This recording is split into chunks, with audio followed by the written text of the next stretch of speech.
Welcome to Sober.Coffee, a weekly coffee chat sharing experience, strength, and hope for anyone on the sober road to recovery. You can download Sober.Coffee weekly on all podcast platforms and check us out on Instagram at Sober.Coffee Podcast and on Twitter at Sober.Coffee Pod. To learn more about us and to help support these sessions, visit online at Sober.Coffee. Here are your hosts, two guys on their own path to recovery, Mike and Glenn. Let's join them at the coffee shop. Good morning, Glenn. Mikey, great to be back, brother. Yeah, it's good to be here. Special day today. I know, right? Special day. This is like Christmas morning, kind of. We're opening a new present this morning. I know. So I have to admit, I was talking to my wife, and I'm cautious about what I share with her. I just don't share my whole journey. She knows I'm on a journey, but so I share with her about Sober.Coffee. Sure. And she goes, "Well, where's the women?" Where's the women? Where's the women? And I'm like, women drink coffee. I know. Totally. Women go through recovery. A lot of coffee. Yeah, I know. right. So, a lot of recovery. Mm-hmm. I love my wife, man. And she's like, "Hey, you know what? You and Mike are, okay." She goes, "But women are going to want to hear from other women." Yeah, and I'm like, "Well, I'll just tell Mikey to talk in a higher voice." Hello. And I didn't go. My best Michael Jackson impersonation. Right. So we pulled up a table for 3 today. Love it. We got the tall boy coffees going, and we got Megan joining us. Megan, good morning. Hey, Megan, guys. welcome. So when I called this coffee, I called Megan and I said, "Megan, can you join us for coffee?" And Glenn said, "Oh, great." He said, "Megan." I said, "Right, my firecracker. She's my firecracker." I just love her approach to recovery, and we thought we'd share a couple of minutes this morning talking about her journey. You guys are getting used to hearing about our journey, but yeah, Megan, love to hear a little bit about your journey. Experience, strength, and hope. Experience, strength, and hope. Right. Good morning, guys. Good morning. Thank you Welcome, for Megan. asking me to come. I feel like you guys give me more credit. And maybe I'm a firecracker because I curse a lot. Before we started this. Don't disappoint us. That's I know. right. I asked if swearing was okay. So I'm going to try to keep it like PG-13. PG-13. Oh, shucks. Okay, so experience, strength, and hope and kind of what it was like. I definitely don't like to share too hard on a drunken drug-a-log, but I am definitely qualified to be here. There's just a few things that I like to share when I'm talking about my experience, strength, and hope. I come from a good family, a good upbringing. I don't have any real childhood trauma. I feel like maybe the worst memory is misbehaving in church and getting a spanking, I've been there too. In church, or did they wait till you got it? Was it just the look in church? Look. Oh, boy. The look. You knew it was coming. Okay, That's awesome. yeah, it's Yeah. the look. And I'm number 6 out of 7 kids, so there was a lot of looks, Oh, my goodness. It's awesome. But I like to share that because this disease doesn't discriminate. I don't come from a broken home. I, didn't have any childhood trauma, and I still am what I am, an alcoholic and a drug addict. Sure. If I think back to it, my biggest rationale for my drinking and drugging was I just like to party. I'm not hurting anybody. And that partying turned into a little more than partying and solo partying and just 24/7 partying. And I was sharing this with the sponsee the other day that, it was just anything to take away self. That's Right. really what it was for me. It could be a pill. It could be, snorting something, drinking something, anything to not feel self. Mm-hmm. And I went to rehab for the first time when I was 19. And I remember sitting outside of the Mokina Fellowship Club when it was behind Aurelio's, with a couple people. Wow, that's going back. Going way back, okay? I've been trying to do this for, over 10 years. And saying, I think if I stay away from the hard drugs, Sure. I think I'll be okay. Yeah. And they said, all right, if that's what you need to do, like, we're here for you. Right. If you need to come back. And yes, if I remove the drugs, I become a raging alcoholic. Sure, right. That's what happens. It took me a while to figure that out. So relapse is a big part of my story. Like I said, I've been trying to get sober for over 10 years. I sit here today with almost 2 years. May 13th, I will have 2 years. Wow. And I've hit a point of Congratulations. sobriety that I've never made it to before. Yeah. You know, Wow, that's I've had amazing. That's great. 3 months, 6 months, 9 months, a year, and I've picked up a drink after it. So, what I like to talk about today is like what I do differently. Yeah, you know, right. and it's pretty simple, you guys. Like if you just take the suggestions. Oh, there You know, go. I know. I wish I had something like more powerful, but that's what it is for me. And really admitting complete defeat. Like, I had a tendency to kind of have my shit together. Sure. There's first Oh, there swear. we go. Ding, First ding, swear, ding, ding, ding. ding. We got a bell. Ding, ding. We got a bell. Now I forgot what I was saying because I said shit. I always admitting look. defeat. Yeah, I admitting always defeat. look like I have my shit together. Sure. I was a very good, well, at least that's what I tell myself, a very good functioning drug addict and alcoholic. Sure. You know, I still usually had a job and I would show up drunk or high, but I would show up. You would show up, right? So that's what Mikey calls the Facebook life, right? Yeah, right. Yeah. You know, it looks great on Facebook. It looks great on the Christmas card. But what's really going on inside, you know? That's right. Yes. What happened between takes? What happened Literally. between takes? And I love how you started there, and you said, you know, admitting utter defeat, utter defeat, not just admitting defeat, utter defeat. I love the way you said that because that's where I had to end up. Right. To start I had to start there. Yeah, I feel like you can't work the rest of the steps if you don't Right. completely admit Right. that you're powerless over this. And, you know, I think a lot too, what comes to me with like surrender and defeat, my first immediate thought is like weakness. Sure. Like, why can't you get this? Oh, my. Why are you so weak? You know, why do you need this program? And why can't you just stop? You know? Right. But I mean, I feel like there's a lot of power behind it when you really do it. Absolutely. You know? And taking suggestions from other people, I think that's great too. And for me anyway, I seem to attract myself to those like you that have the sobriety target that you're at. You've got some sobriety behind you. And so, yeah, I hang on your every word. What's your next suggestion? And I think that's spot on. Thanks. Yeah. Another thing I like to talk about too is how it affected my family. You know, I come from a big family, Irish Catholic. We're very tight, you know. And my addiction was so extreme that when I was like 19, 20 years old, my parents literally kidnapped me, you know, and I can laugh about it today, but they literally tricked me, said, come to the house, babysit so-and-so, we'll pay you, ding, ding. That was it for me. I'm going to get some money. And, you know, my parents sat me down. It was probably the first time I saw my dad cry. It said, we can't let you die. You know, we have to save you. You don't have insurance. We can't send you to the rehab. So guess what? You know, this is our rehab. And I literally... So that was an intervention of some sort, right? Yeah, Wow. a pretty serious intervention Wow. with the whole family. And, you know, my dad literally retired early because of it, and quit his job so that he could try and save me. And unfortunately, that didn't even work. You know, we're going back 19, 20 years old. And I did it for a little bit because I felt bad. I Sure. hurt my dad. He's crying. Sure. My mom, she's crying. I slept handcuffed to my mother. Like, that's how extreme it was, you know?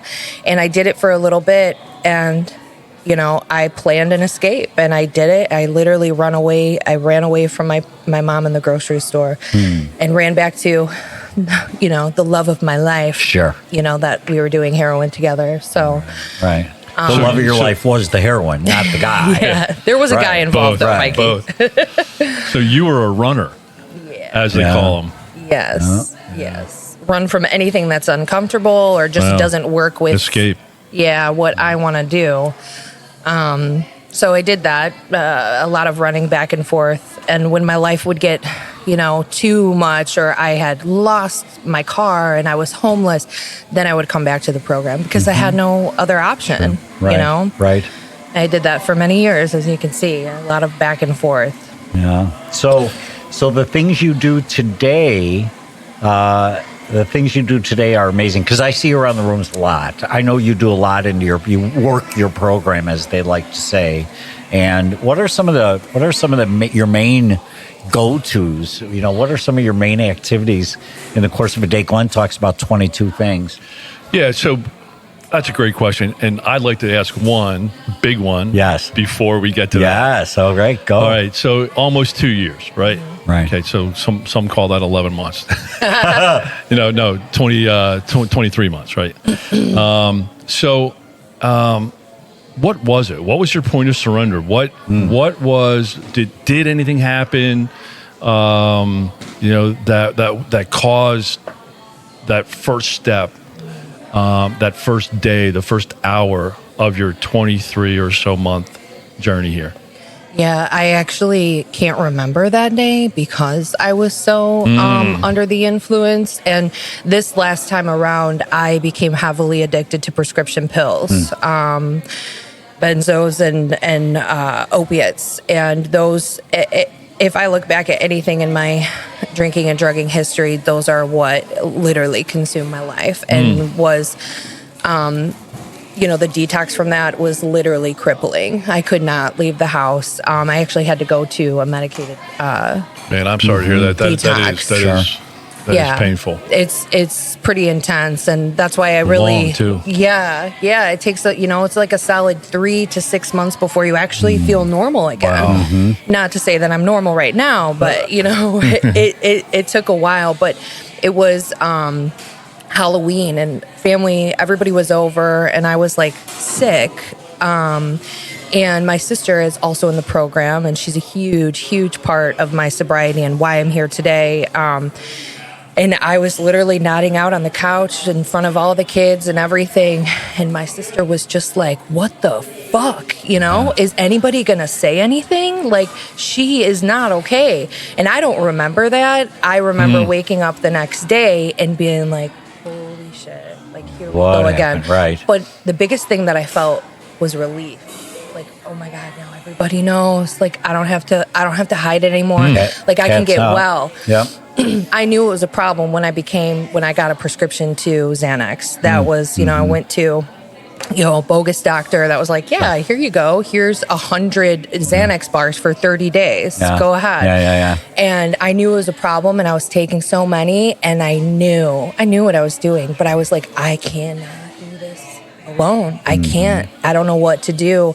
So her calling me out was the first step right there. And then, that next day I started calling rehabs and facilities.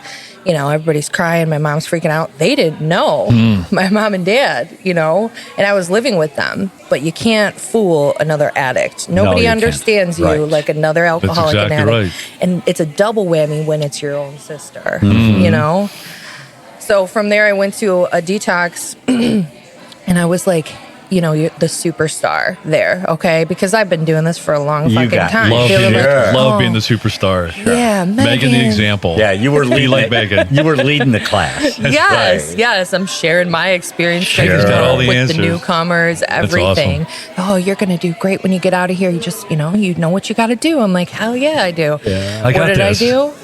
Yep, less than maybe 30 days, I took a pill, Right. And I also like to share over the last 10 years that my disease has like morphed into a more socially acceptable,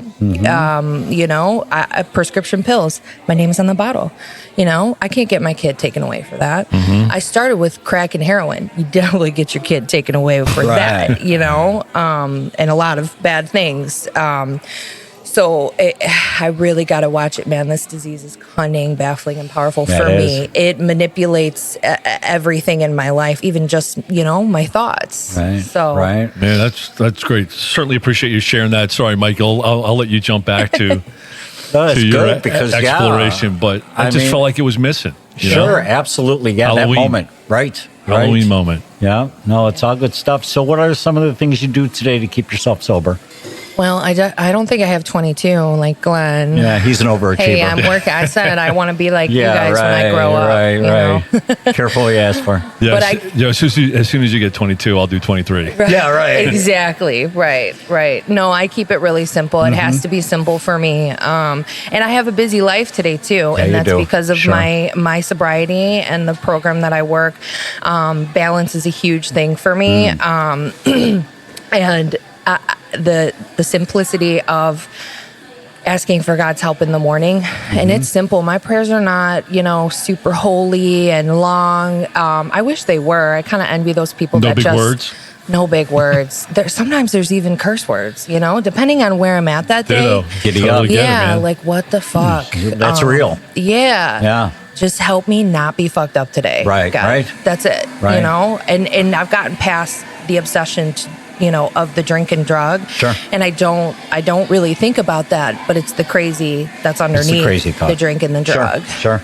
So I ask God to direct my thoughts first thing in the morning. That's usually my first prayer. And then I try to do a reading. I've been on Jesus Calling lately. Yeah, it's good stuff. Yeah, right. Yeah. I'm trying to amp everything. Something that I've always struggled with is the spirituality part. Sure. And I think it's just because I want more, or I see somebody else who's more spiritual. And I was like, fuck, I want to be like that. Want to get that. you know? Right. Yeah. So, but I'm where I'm at, and like I'm working it. My sponsor has to tell me all the time, like you're good. Right. Like you ask for God's help whenever you need it on a daily basis, and you're doing the next right thing. Like it doesn't have to be this big, huge, spiritual experience and a spiritual awakening. I share about that too. It's happened over the course of the last almost 2 years. Would I like to be more spiritual? Yeah. Maybe if I curse less, I don't know. Megan, I'll tell you I've tried that. That doesn't work. It doesn't work. You want to be more. I think there's probably a good chance that somebody's listening to us today who wants to be where you're at, and thank you for sharing that hope, because I hear it in your voice. I hear where you were, what happened, and what you're like now. I hear it in your voice, and I hope that somebody takes that first step. Somebody says, I'm utterly defeated, I need help. And then I hope somebody begins to take suggestions from people who have walked the path of recovery. Right. I really appreciate your time this morning. Wait, I want to share one more thing. Yes, please do, because you're coming back, Real quick. Oh, I see you looking at my Facebook post. I know. Well, I'm on this thing called Facebook, right? And I just noticed the post you did. I think I noticed it early this morning or last night. Just bragging on your daughter, and I'm like, that's part of the promises coming true. Literally. Because you wouldn't have that. No. If you didn't have your 23 months. No. Or 22, 24 months. Right. Not only does my shirt say a cool mom, but I'm a sober, present mom today. That's a huge fucking deal. And can't be cool if you're not present. Right. That's right. And I'm so grateful for that. One last thing I wanted to share about, though, in regards to my program and how I work it. I also just got my first sponsee, guys. Ooh. Okay. And for years, my prior sponsor that kind of helped me get my shit together, and my current sponsor have been talking about it. Like, you're ready. Raise your fucking hand in the meetings and say, I'm ready to sponsor. It has taken my program to a whole nother level. Like, they're all right. When everyone talks about sponsorship and what it does for me, for you, the one that's doing it, it's crazy. It is. If this were a video cast, I wish you all could see her face. It just lit up like I love it. Yes, it just lit up like a Las Vegas neon sign. Boy, yeah, it was Megan, it's beautiful. funny. We actually talked about that earlier today. Yeah. I shared that. I started. My program went into ultra high gear when I started sponsoring.